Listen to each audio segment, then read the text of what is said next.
एक सवाल है जो कभी इंटरव्यू में कर भी लिया जाता है। वैसे तो आमतौर पे नहीं करते, लेकिन बाद लोग होते हैं कि ज़रा वो ज़्यादा अपनी काबिलियत दिखाते हैं। तो मैं तो ऐसे सवाल नहीं करता हूँ, लेकिन बहुत से लोगों को शौक़ होता है कि वो अपनी नॉलेज शो करते हैं। वो ये नहीं देखते कि जब वो स्टूडेंट थे तो उनको कितनी नॉलेज थी। पता चला कि वो ज़ीरो पे थे और वो आज बच्चे से एक्सपेक्ट कर रहे हैं कि वो पीक वैल्यू पे ऑपरेट कर रहा हो 1 साल के बाद। तो ये सवाल ये है कि एक आरएमएस वैल्यू होती है और एक होती है ट्रू आरएमएस वैल्यू। क्या आरएमएस वैल्यू और ट्रू आरएमएस वैल्यू, मुझे लगता है बहुत कम लोगों ने सुना होगा। आरएमएस वैल्यू का आपको पता है, root mean square value, effective value, equivalent DC value, और रूट 2 से तकसीम करें तो जवाब आ जाता है। अब दो किस्म के जो है ना मल्टीमीटर या एमीटर आते हैं, या वोल्टमीटर या मल्टीमीटर, एवोमीटर। एवोमीटर भी नाम होता है। एवो भी कंपनी है एक, AVO, उसको कहते हैं एवोमीटर। एम्पियर, वोल्ट, ओम्स, तीनों से मिला के वो कंपनी का नाम। तो ये ट्रू और आरएमएस में क्या फ़र्क है? देखें, होता है कि आरएमएस वैल्यू की अगर आप उठा करके किताबें देखें, बिल्कुल अपनी बेसिक की अगर मौका मिले, किताब से मत डरें, तो आप देखेंगे कि ग्राफ को उन्होंने छोटे छोटे टुकड़ों में तकसीम किया हुआ है और उसके बाद सैम्पलिंग लेते हैं और उसके बाद बच्चा I square plus I2 square I3 square dash dash I square divide by N, जितने सेगमेंट उसके बनाए स्क्वायर करके ऐड किया, एन से डिवाइड किया, मीन हो गया। यानी कि छोटे छोटे सैंपल का स्क्वायर। ये बच्चा आई जो है ना, इंस्टेंटेनियस वैल्यू, इनका स्क्वायर, ये पीक है ना, ऐसे कर्व है। छोटे छोटे सैंपल बनाए, I1 I2 I3 IN, इनका स्क्वायर किया, मीन निकाला, मीन निकाल के अंडर रूट ले लिया, तो ये आई रूट मीन स्क्वायर, यानी स्क्वायर का मीन का under root, root mean square. अब देखो, ये अगर सैंपल जो है ना, आप जितने कम लो, फर्क करो कि आप यहाँ पर एक 4 सैंपल लो और उसके बाद कैलकुलेट करो, और आप उसके बाद 10 सैम्पलिंग लो, उसको करो, और आप उसके बाद उसमें 50 सैम्पलिंग कर लो, छोटे छोटे वैल्यू ग्राफ पे नाप लो, और उसके बाद आप करो।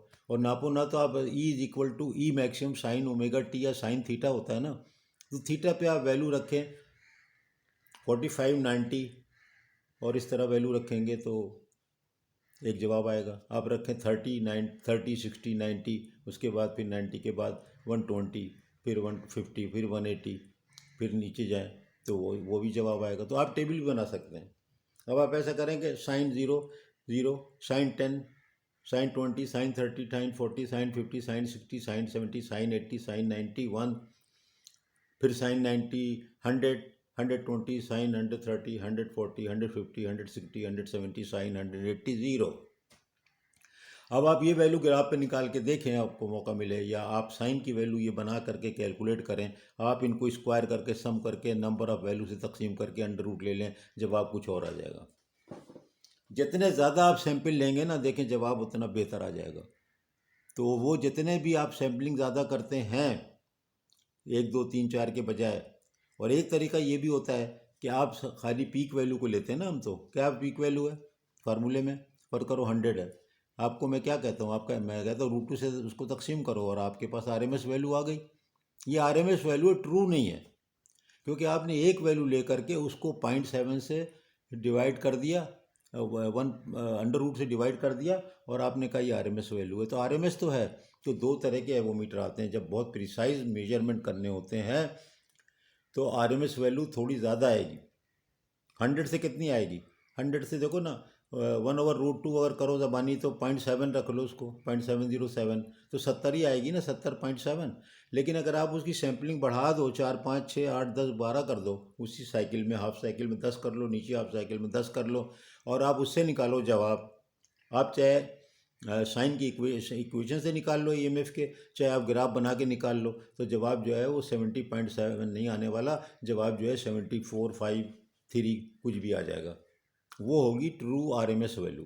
तो जहाँ बड़ी प्रिसाइज मेजरमेंट होगी ना, वहाँ पर ये काम करते हैं। और जहाँ खासतौर पर हार्मोनिक्स में इसका इस्तेमाल करते हैं, क्योंकि हार्मोनिक्स में आपको पता है अलग अलग मैग्नीट्यूड होता है, अलग अलग उसकी फ्रीक्वेंसी होती है। जितना उसका आर्डर है वो उसकी फ्रीक्वेंसी है ना, 3rd 4th 5th 6th 7th, तो उसी हिसाब से सैम्पलिंग। तो हार्मोनिक्स के केस में फिर वो जवाब सही नहीं आ रहा। तो ये याद रखें, एक आरएमएस वैल्यू, एक true RMS value. RMS value आप एक वैल्यू को √2 से तकसीम करके जवाब बता देते हैं, वो सिर्फ पीक वैल्यू होती है।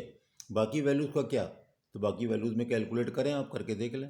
हालांकि ये फार्मूला रूट 2 का आया उसी तरह सैम्पलिंग से, लेकिन आप अगर रियल एमीटर जो इस पर डिज़ाइन नहीं होता, एमीटर सीधा सीधा पीक वैल्यू को देख करके रूट 2 से डिवाइड कर देता है। ये मैं समझाने की कोशिश कर रहा हूँ। और एक एमीटर ऐसा भी आता है जो कि सैम्पलिंग करता है खुद, वो सैम्पलिंग करके जवाब देता है, वो ज़्यादा प्रिसाइज होता है, वो ज़्यादा ट्रू होता है, वो ट्रू आरएमएस देता है, वो हमेशा ज़्यादा जवाब आता है।